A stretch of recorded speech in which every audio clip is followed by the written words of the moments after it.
business ni Lisa na pakikipag-partner kay Michael Ma na inappoint nila na special envoy to China pa sa kabila ng pagkasangkot sa smuggling. Ang pagka-connect nila, pagbigay ng security, ng proteksyon kay Sayarot, Mark Anthony Sayarot, na nahulihan ng tuni-tuniladang pulburon at iba pang klaseng pangsingot, okay? O pagsingot ng, alam nyo na yon. Okay? Ngayon, mga kababayan, ito yung araw-araw na usapin, okay, na iniiwasan ni Marcos Jr. ang pagpulburon test and everything. Nung bago siya pumunta dito sa Amerika, nagsalita siya, okay, nagpasikat, nagpakitang gilas, na horrified daw siya doon sa sinasabing secret or gentleman's agreement, okay, ni Pangulong Duterte. Right? Sinagot na yan ni Pangulong Duterte, okay, na walang legal o formal contract with China na sinasabi tawag dito na siya doon. Walang kontrata, walang formal contract, mga palangga, between China and America. Doon sa sagot ni Pangulong Duterte sa press conference. Okay, ito wala dapat ika-horrify, okay, itong si Marcos Jr. The reason why na sinasabi niyang horrified siya o natatakot siya, nanginginig siya, dahil yun ay katang-isip lamang niya dahil kapag bangag-bangag at polboronic ang isang tao, kahit wala siyang nakikita, wala siyang naririnig, di ba? Meron siyang nakikita na sa sarili niyang mundo. Ang tawag dyan ay hallucination. Epekto po yan ng Judictus Benedictus o Addictus Benedictus ng pulboron. Kasi, mga kababayan, okay, hinano ko dito yung interview niya, okay? Pinanood ko yung interview niya kahapon, parang press con niya doon sa Amerika, sa harap ng mga Pilipino. Okay? Ang sinasabi niya, di ba, una, bago siya pumunta ng Amerika, horrified daw siya. Dito gusto daw niya makita itong gentleman's agreement na ito. Paano niya makikita itong gentleman's agreement, okay, na pag-uusap ng presidente ng China, si President Xi, kung gentleman's agreement nga? Kaya, ikaw, jutang dyan ng bangag kayo, pati mga kabinet, pati mga nakapaligid sa inyo, hindi nyo ba naintindihan? Kahit i-google nyo, mag-google kayo, ha? Sarap nyong gurgurin talaga nyo sa pwesto ninyo eh. Ang ibig sabihin ng gentleman's agreement is a mutual understanding, verbal. Correct. Most, okay? Ng gentleman's agreement ay pagkakaintindihan, pagkakaunawaan ng dalawang parties o dalawang bansa na nagkakasundo sila sa isang usapin katulad na lamang na sinasaksak ni Kuting sa taong bayan na ang West Philippine Sea o ang ating karagatan ay baka pinamigay na ni Pangulong Duterte. Bakit hindi mo tignan dyan, mag-swimming ka dyan sa sa West Philippine Sea, gago ka kung may binigay si Duterte. At yung sinasabi po ni Marcos Jr., mga kababayan, na horrified siya. Kailangan makita ko yung gentleman's agreement. Gago, putang ina. Paano mo makikita gentleman's agreement nga? Wala nga formal contract. Gago ka talaga, oo. Kaya nga, hindi nakaintindi. Tama nga, si Cancer College lang, hindi naintindihan anong gentleman's agreement. Diba? May politiko dyan, nakikita ko kayo. May mga lawyer. Tama ba? Makikita mo ba ang gentleman's agreement? Sira ulo. Mutual. Nag-usap lang sila at naipaliwanag na yan ni Pangulong Duterte na, na kailangan niya makipag-usap o makipag-kaibigan sa China para hindi magkaroon ng bang at maituloy lamang ang pang-ekonomiyang interest ng Pilipinas. Kasi ang interest ng panahon ni Duterte ay hindi proteksyonan ang Pilipino para hindi magdanda tulo-tulo ang inyong mga dugo sa gerang hindi inyo. Correct. Yun ang explanation. Para lang din na makapagpatuloy na makapangisda yung mga mangingisda. Yun ang hayop na Marcos Jr. na ito, purpose ni PRRD noon talaga. Ito, natin conference niya. Sabi niya dito, sa akin, gagawin ni pang gago, sa akin in my mind, listen to this. Sabi niya, sa akin in my mind, meron talaga silang secret na pinag-uusapan. In my mind. Akin, may usapan sila na tinago ito sa bayan. Sira Sabi niya, ulo sa talaga. akin in my mind. In my mind. As a president, kung matino ka, hindi mo sasabi ang sa akin lamang, in my mind, gago ka in your mind. Kaya so, nga. kahit anong invento mo sa in my mind, gusto kong tsak-tsakin si ganito, si ganyan, in your mind, jutak mo.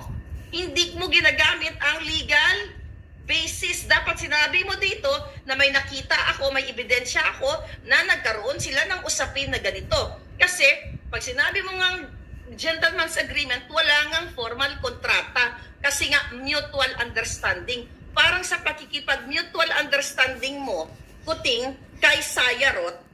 Ever had a blunt pencil kill your creativity? Not anymore. Kaya nga, baliw talaga, bangag na utak. Wala sa matino. Kuting kay Sayarot, kay Michael Ma, at ang asawa mo, wala, sa asawa mo nga yung hindi mutual understanding eh. Si Lisa, kayo ang pagkidnap sa mga bata sa Turkey. Hindi yung mutual understanding.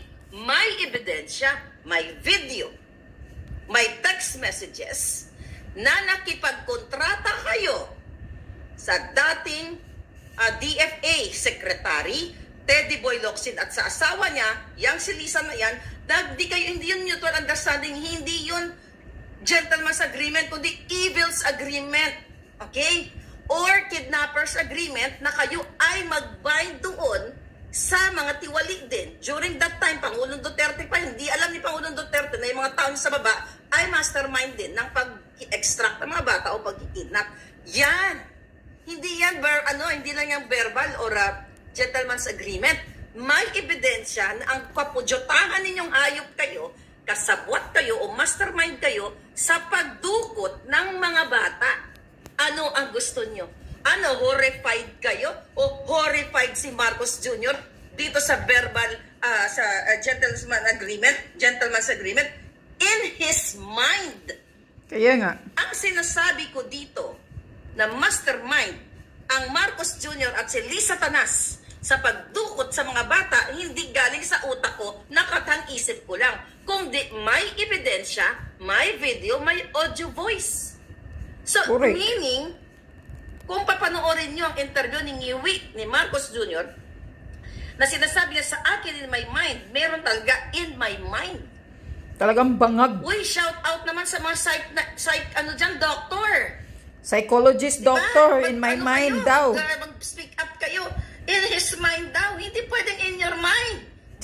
Bangag ka, kung ganyan ka mag-isip. In my mind, you know what? In my mind, ang dami na naming nakurakot. In my mind, yung mga asset namin, nakuha na namin. Buang lang. Buang talaga. May saltik, bangag. Ano pa sabi niya? Bangag ka talaga, Marcos Jr. Kuting, BBM. Now, we need to know. In my mind, what did you agree to?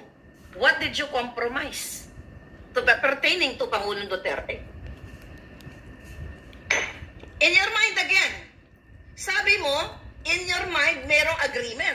Tapos gusto mo pang malaman kung ano yun. Eh, di tanongin mo yung sarili mo. Eh, nagkatang-isip ka na in your mind, merong usapan ng China at Pilipinas ng pangalaw ni Pangulong Duterte. O sabi mo na yung sarili mo kasi butyuang ka. Wala kang makikita. Okay, sabi niya kasi, ano daw napag-agrihan.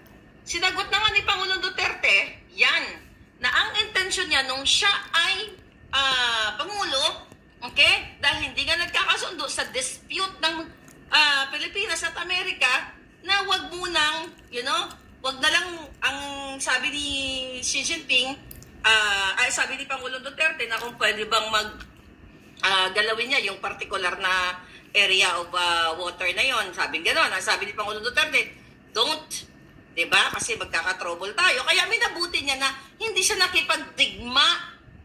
Ang sinasabi niya is freeze muna natin yung usapan na yan.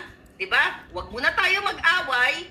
I mean, yun yung, the way na, yun yung message na gusto ni Pangulong Duterte paalam sa Pilipino, ituloy natin. Kasi, ayaw pumayag ng China, ayaw din ng Pilipinas, diba? Doon, pareho nga may dispute, kaya nga dispute eh. Kaya minabuti ni Duterte na magkaroon ng pakikipagkaibigan, pakikipagsundo, although, diba, ang sinasabi niya na hindi natin inaalis yung ating claim dyan sa particular disputed area na yan. Tama. Ganun na yung sinasabi ni PRRD. Na bangag. 10 ng mga kabinete mo katulad ni Lagdameo, bangag, puro singhot. Correct. Singhot, isama mo si Zobel. Magkakaklase kayo mga buwaka ng ina ninyo. Sumisinghot ng pulburon. Dahil nung umuwi nga ako sa Pilipinas, kahit kamag-anak ninyo, kaibigan ninyo, ka-business partner ninyo, sinasabi na kayo ay pulburonic. Ang 3 matunog na pangalan, si Lagdameo, si Zobel, at ikaw. At yung yumauna na isa pa. Okay? Mga adik. Cooking adik yata yun eh. Okay? Na, sinisinghot yata nila cooking ada daw. Ng mga jutang tinimis na ito. Sabi ni Marcos Jr., ano ang pinamigay ninyo? Gaganon pa. Ano ang laman ng secret agreement na yan? Bakit secret? Utang ina talaga. Ano ang laman ng secret agreement? Kaya nga. Secret agreement. Wala nga secret eh. Secret. Sige, let's put it this way. Secret nga eh. But gusto mong alamin. Kasabi mo yung utak mo. Kasi in your mind, di ba? Kasabi mo bangag-bangag mong utak. Nagpapasikat ka sa aming mga Amerikano. Iiwanan ka namin. Kayo? Yung gusto ng gyera? Yeah. Yung nagsumusuporta kay Kuting na gusto nyo magyera? Tapang-tapangan na walang mga bayag pala. Iiwanan namin kayo pag dugo-dugo na kayo. Buti nga yun, mga matay sila una eh. Yes. Tapang-tapangan. Kunyari, Amerikano ako. Mamatay sila una, Maharlika, yun magbuti sa kanila. Amerikana ako. Hindi kunyari, Amerikana ako. Andyan ako. Sa West Philippine Sea, nagkadugo-dugo na, nagsabog na ang lahat ng mga nuclear. Mas mabuti yun sa sabog utak ng mga mayabang na Pinoy. Ba't ako magsistay dyan? Di naman ako taga dyan. Dililipad ako kasi meron kaming sasakyang panghimpapawid. Parang si Scheider, lilipad ako ng bongga-bongga. Correct. Si Scheider at si Annie yun, di ba? Tapang-tapangan. Pag kayo yung warak-warak na, ang mga alindog ninyo, kayo mga men and women in uniform, at ako ang nandiyan dyan, dahil Amerikana ako, dahil di naman ako nakatira dyan, kapag na-corner na kayong lahat, fly, goodbye, back to Cali, you know? Ako yun, I'm talking to myself. Si Kuting lang ba pwede magsalita ng magkausap sa sarili niya? Iiwanan ko kayo, bakit? Di naman ako nakatira dyan eh. Babalik ako, I will enjoy the Cali weather, you know? Mag-isip kayong mga pulboroni. Kaya nga, nakakainis yung magtapang-tapangang mga Pilipinong iba. Kayong sumusuporta sa bangag. Correct. Itanong nyo si Marcos Jr. at ang mga jutang dinimis yung mga bangag-bangag. Why in the hell ang sinasabi niya dati na wala siyang kakampihan sa mga aming Amerikano at mga Chino. Kaya sa gitna lang siya. Kasi pag bumahing ako at bumahing si Xi Jinping, okay, ay mawawala kayo sa mapa. Ako, okay, bilang isang tao, hindi bilang isang Amerikano, Pilipino, o Ruso, o anuman. Let's say, for example, marami ako citizenship. I am for what?